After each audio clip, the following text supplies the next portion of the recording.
daybo dhawaaqaadna tiri dhuuxa geli waaye mariid dhoobuhu nagu noqdiyo xabag dhunkaaleed dhagxumadu ha joogtiyo inaan dhaawac sii qabay dhimashada waxaa iiga daran dhaabadaa tidhi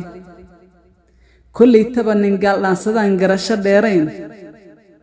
cadowgan ciroolaha dhiciyo ubadna dhaafayn ee barbaarta dhowrtiyo u wadhay dhidarka gaajaysan ee dhamacda qiiqdiiyo rasaas dhowda kaga saaray ee dhaawicii kici lahaa soodh ku wada dhaafay adigoon hoggaan kaa dhigtoon abarna kuu dhiibay dhagartaa ninkii giistay iyo xaylkii dhinac joogay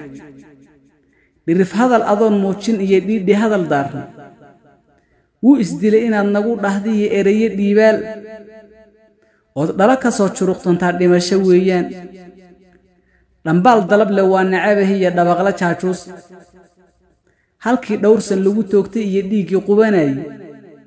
qaar baa yidhi shaqaaqaa dhacday oo dharaarciyey maantana wasiirkii dhanaa dhugatay weedhii